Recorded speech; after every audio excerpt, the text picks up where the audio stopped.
Assalamualaikum warahmatullahi wabarakatuh. Selamat pagi semuanya. Bagaimana kabarnya hari ini? Semoga kita semua dalam keadaan sehat dan tetap semangat dalam menjalani aktivitas pada pagi hari ini. Dan tentunya kegiatan pembelajaran pada pagi hari ini harus tetap berjalan, walaupun kita tidak dapat tatap muka secara langsung. Dan tidak lupa untuk tetap menjaga kesehatan dan mengikuti protokol kesehatan dari pemerintah. Sebelum memulai pembelajaran pada pagi hari ini, alangkah lebih baiknya kita berdoa terlebih dahulu. Silahkan bisa berdoa terlebih dahulu. Pada pertemuan kali ini, kita akan membahas bagian 1.2.3, yaitu jarak bidang ke bidang. Pada pertemuan minggu lalu, dikarenakan libur, sudah Ibu share materi pada bagian 1.2.1 dan 1.2.2. Silahkan untuk teman-teman yang masih bingung ataupun ada yang belum dipahami, bisa bertanya ke Ibu ataupun melalui grup. Sebelum mempelajari jarak dalam ruang, khususnya jarak bidang ke bidang, kita harus mengingat kembali materi prasyarat, di mana pada pertemuan minggu lalu sudah ada di dalam video yang Ibu share mengenai materi prasyarat. Jadi di sini Ibu menjelaskan kembali. Untuk yang pertama, kita mengingat proyeksi, yaitu proyeksi titik ke ruas garis itu belum tentu berada di tengah-tengah garis. Contohnya yaitu segitiga sembarang, panjangnya berbeda, jadi tidak dapat diproyeksikan di tengah-tengah garis, melainkan yaitu untuk cara yang tepat kita proyeksikan dari titik ke garis dengan cara tegak lurus. Syaratnya harus tegak lurus apabila itu sembarang. Namun, jika posisinya berada di tengah-tengah garis, biasanya itu berbentuk segitiga sama kaki ataupun sama sisi. Itu bisa berada di tengah-tengah garis. Ataupun yang dikatakan panjangnya sama panjang. Kemudian yang kedua ada teorema Pythagoras. Dasar yang harus kita ingat-ingat selalu yaitu rumusnya C kuadrat sama dengan A kuadrat plus B kuadrat. Nah, coba kita lihat gambar segitiga di bawah ini.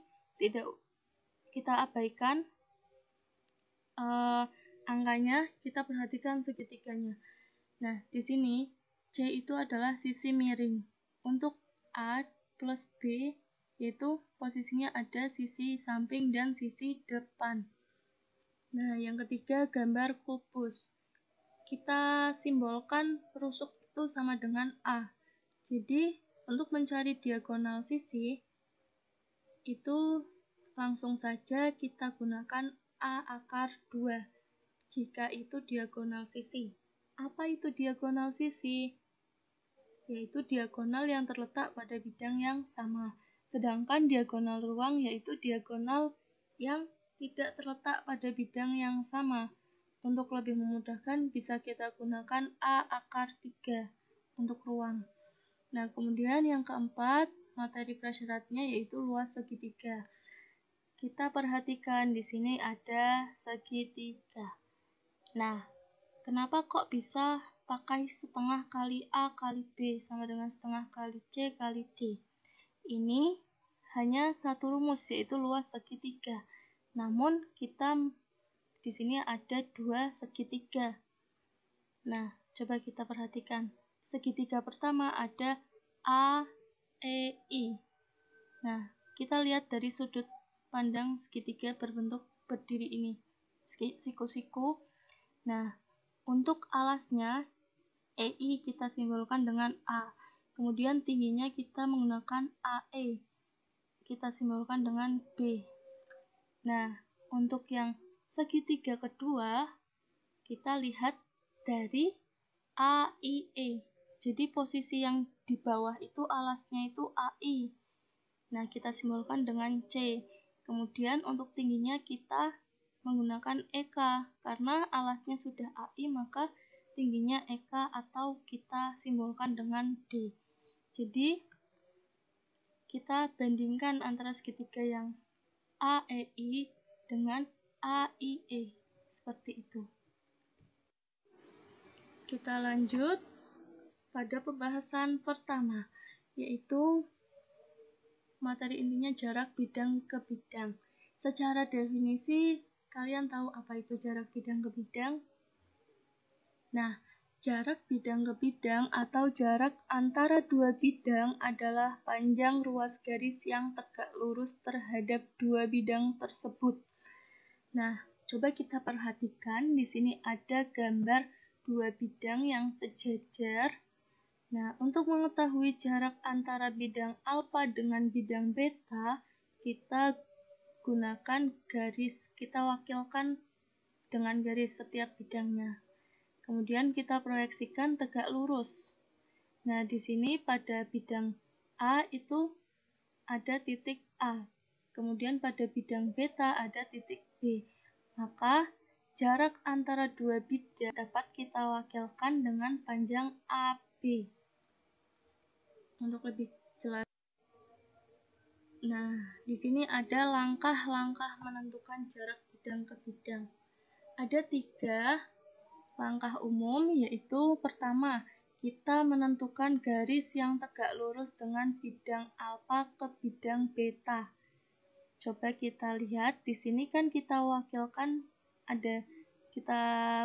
satu garis, kemudian pada beta juga ada garis.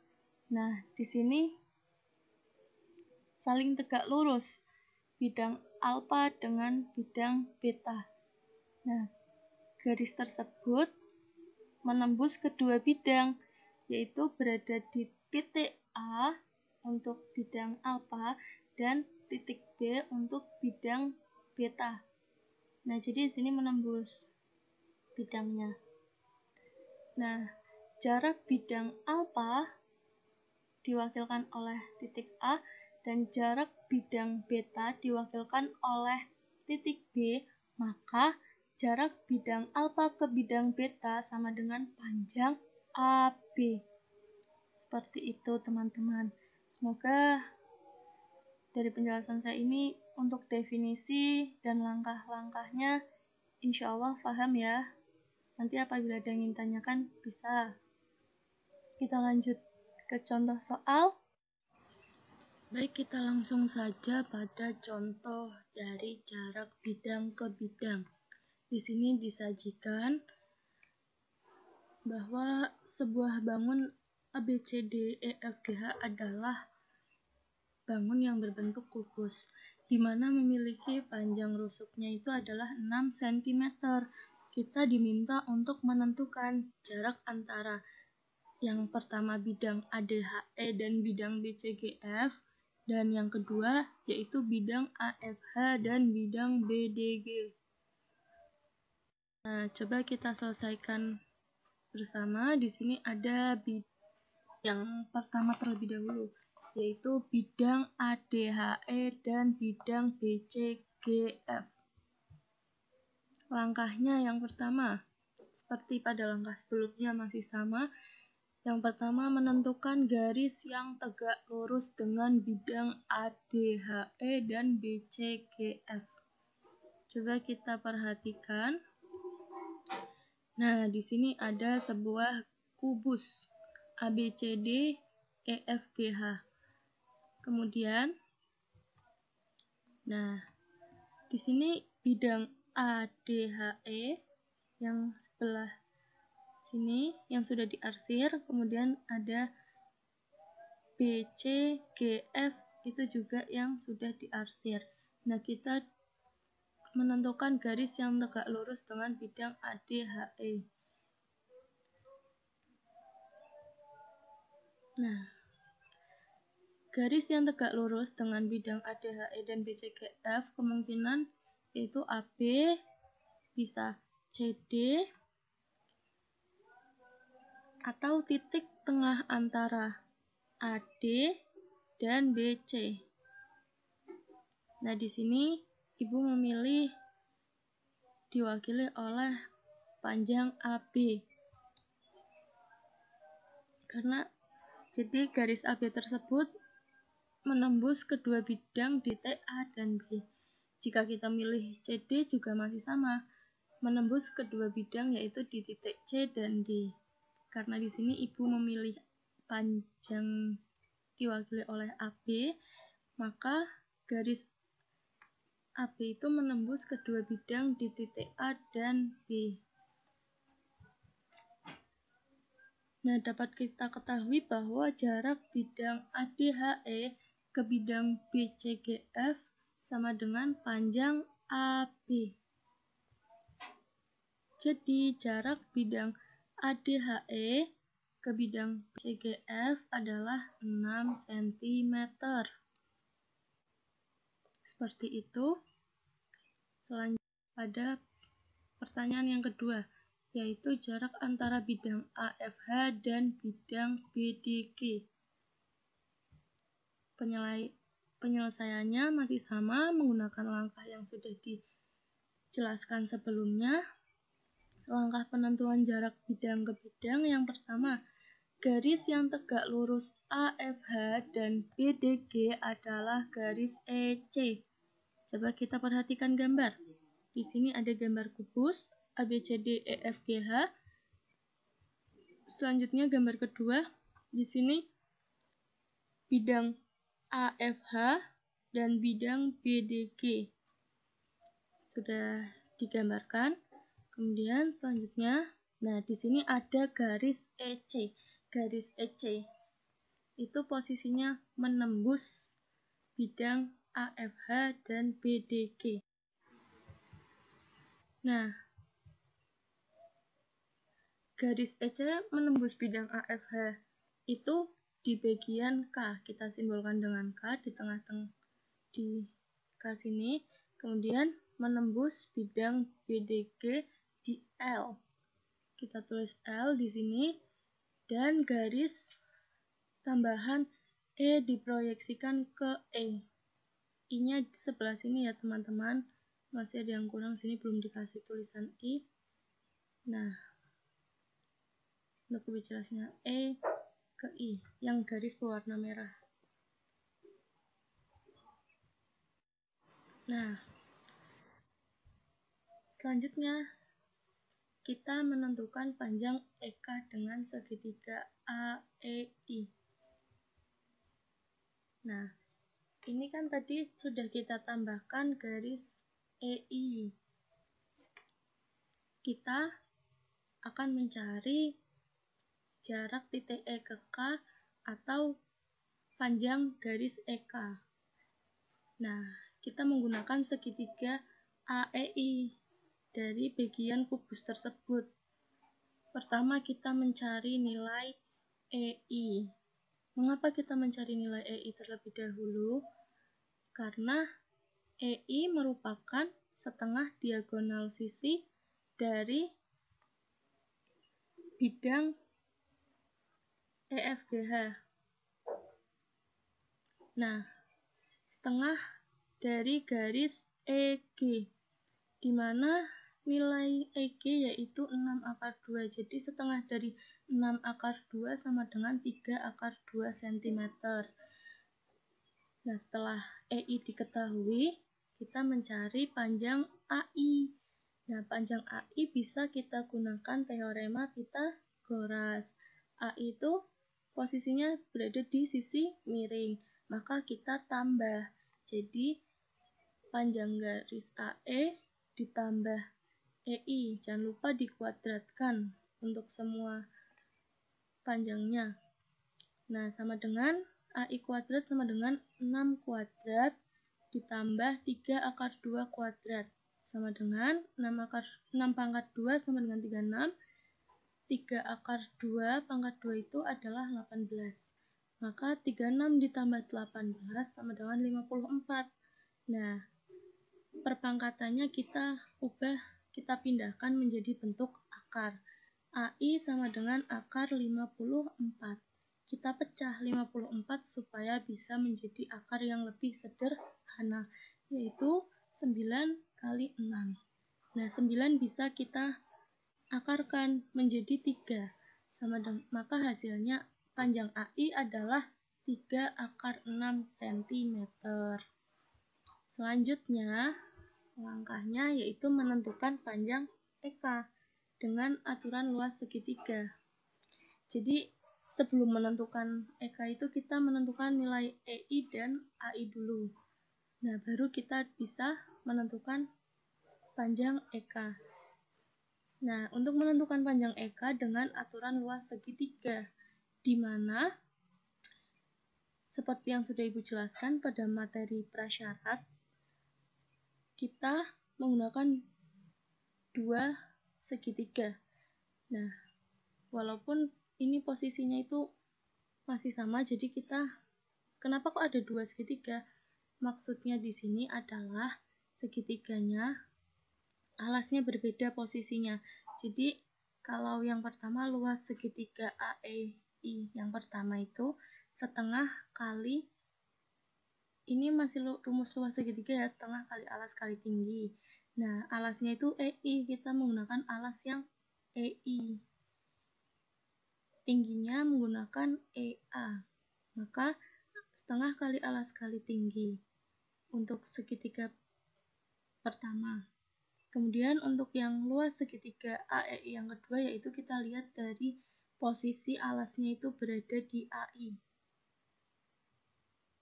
Jadi alasnya AI, maka tingginya kita menggunakan EK, karena nanti yang akan dicari kita nilai EK-nya. Nah, kita hitung, setengah bisa kita coret, kedua ruasnya itu bisa kita coret nilai setengahnya. Kemudian EI itu 3 akar 2, EA 6. Jadi 3 akar 2 dikali 6 sama dengan AI-nya 3 akar 6, EK-nya belum diketahui. Maka 3 akar 6 kali EK. Nah, untuk menentukan panjang EK, maka nilai 3 akar 6 ini kita pindah ruaskan menjadi pembagian. Jadi 3 akar 2 dikali 6 sama dengan 18 akar 2 per 3 akar 6. Bisa kita coret 18 dengan 3 yaitu 6. Yang 3-nya menjadi 1 karena dibagi 3 ya, 18 dibagi 3 itu 6, kemudian 3 dibagi 3 itu 1. Maka hasil dari 18 akar 2 per 3 akar 6 sama dengan 6 akar 2 per akar 6. Nah, karena posisi penyebutnya berbentuk akar, maka kita rasionalkan. Nah, kita kali akar 6 dengan, mohon maaf, ini bukan 6 akar 6, tapi akar 6 ya. Jadi 6 akar 2 dikali akar 6 sama akar 6 dikali akar 6, bukan 6 akar 6. Mohon maaf, ini salah. Nanti Ibu perbaiki. Jadi hasilnya 6 akar 12, akar 6 kali akar 6 sama dengan 6. Nah, 6 bisa kita coret menjadi 1. Jadi hasilnya akar 12 cm untuk panjang EK. Nah, langkah selanjutnya kita menentukan panjang KL karena yang akan dicari dari jarak kedua bidang tersebut yaitu panjang KL. Nah, karena panjang EK tadi itu akar 12 dan posisinya itu EK, panjang EK dengan panjang LC itu sama, yaitu akar 12 cm. Maka untuk mencari panjang KL bisa kita hitung dengan operasi pengurangan. Nah, di sini EC itu yang posisinya miring ini, yang menembus bidang AFH dan BDG, di mana nilainya itu 6 akar 3 karena diagonal ruang. Kemudian EK tadi akar 12 kita kurangkan karena kita mau mencari panjang KL. Dikurangkan dengan EK dikurangkan dengan LC. Maka 6 akar 3 dikurangi akar 12 dikurangi akar 12 hasilnya sama dengan 2 akar 3 cm. Nah, jadi jarak bidang AFH ke bidang BDG itu sama dengan panjang KL. yaitu 2/3 cm. Dari kedua contoh soal tersebut, silahkan teman-teman bisa bertanya apa yang masih belum dipahami atau ada yang masih bingung, silahkan bisa ditanyakan pada grup ataupun japri. Nah, di sini Ibu memberikan latihan soal. Nanti Ibu share via WhatsApp, bisa dikerjakan langsung. Untuk latihan soal secara langsung aja, Ibu ingin mengetahui, ingin mengukur kemampuan kalian dalam pemahaman materi yang telah Ibu sampaikan itu sampai mana. Nah, sekian. Terima kasih dari Ibu. Semoga penjelasan dari Ibu dapat dipahami dan bermanfaat. Wassalamualaikum warahmatullahi wabarakatuh. Good luck and God bless you.